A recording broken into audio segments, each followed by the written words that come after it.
Good day, friends. I hope you're doing really well, and I hope you've enjoyed this weekly series here on eating supportively. What does that mean? How did we get to the place where we weren't eating supportively? And all this week, I've been sharing basically some coaching tips on how to actually do that. So today's video is like our end of the series summary video about, well, how do we know if we're actually eating supportively? If you don't know who I am, my name is Tracy Brown. I'm a somatic dietitian and a tuned eating specialist. And so I think this is probably, if you really sink into your seat a second and think about it, how do I know if I'm eating supportively? Well, basically, how do I feel inside? Do I feel like that food is settling, that there's any issue around it? And is there any angst about my eating? Then there's supportive eating.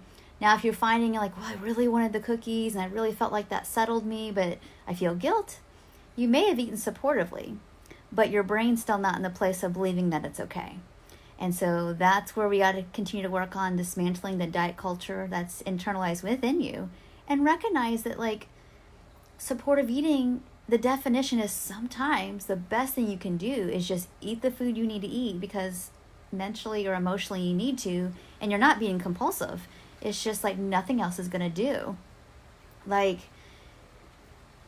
may be this morning, it's we had a really good dinner last night. This weird little grainy rice mix and some pork sausage and all kinds of veggies mixed in there, and had some cornbread on the side, and it was delicious. And I was thinking the best thing in the fridge this morning was that pork ricey vegetable-y thing. And that's what I had for breakfast. And so that's supportive eating because I was really clear of all the options I had. That sounded the most satisfying. That sounded the most based on how I felt yesterday. That was really energetically just felt really good. And so let's try it again. And it worked this morning. And so am I likely to want to have that again for lunch? Probably not. But I'm not even mentally worried about it right now because it's I'll get there, and when I start getting hungry, my body will tell me, do I want something fresher than that? Do I want that again? Do I want something totally different? Does it need to be more complex or simple?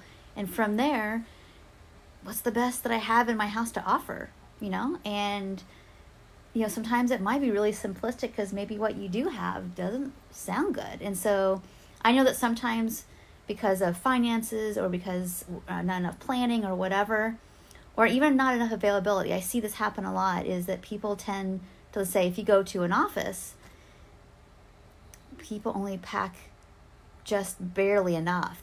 So my thought about supportive eating is always pack and have more than you think you need if you can afford it. Because then, one, you have choice, which creates options. And those of us who have had so much diet trauma, never felt like there was an option or a choice to be satisfied, to get good and full and have energy and focus and clarity. That's not the option in diet culture. You don't get a choice about that. It's you have to eat a certain way to be good. It doesn't matter what your body thinks or feels. It doesn't matter. And so here, the supportive eating is sometimes it's really supportive to have cookies and milk for breakfast, sometimes leftovers for breakfast. So be it. Sometimes it's I'm really going to have some chocolate. I'm not really hungry, but my mind's really on it, and I'm really clear about what it is I'm going through, what's happening in my life, what I need. I'm really clear that either I have some deprivation-driven eating going on or I don't, and I'm going to sit and have the chocolate and be really present with that and see what happens next. That's supportive eating too. It doesn't mean you're in a free-for-all. It means you're very much sitting and being with and yielding to whatever's happening inside. And if you eat something and it doesn't work, you can always stop. You can change your mind. And if you can allow those things, you're supportively eating. So I want to thank you all. I hope this series gave you some clarity, gave you some deeper things to think about.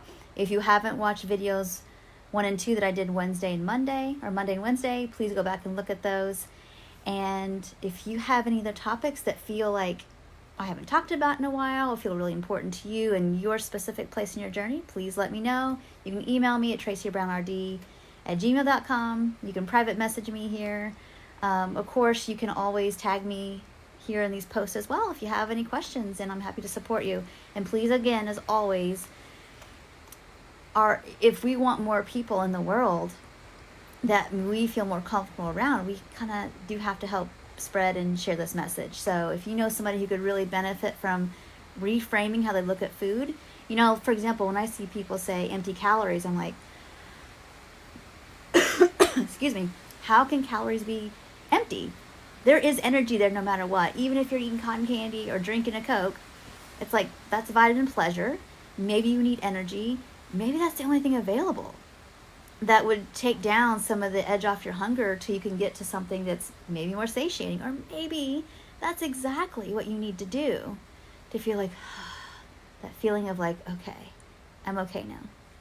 That's supportive eating too.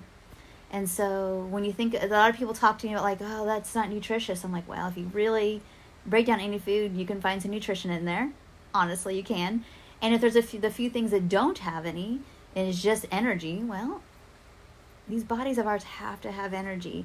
It doesn't mean that in every situation, all sources of energy in certain proportions work well or feel good. That doesn't mean that inherently there's like no value there. So I want you to always be thinking about when you're eating supportively, you're looking for the physical, emotional, mental, and spiritual value of what and how you're eating. And if it doesn't work for you, then it's time to go deeper and do more decoding about that.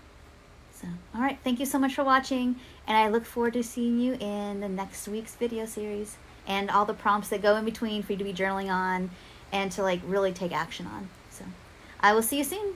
Bye for now.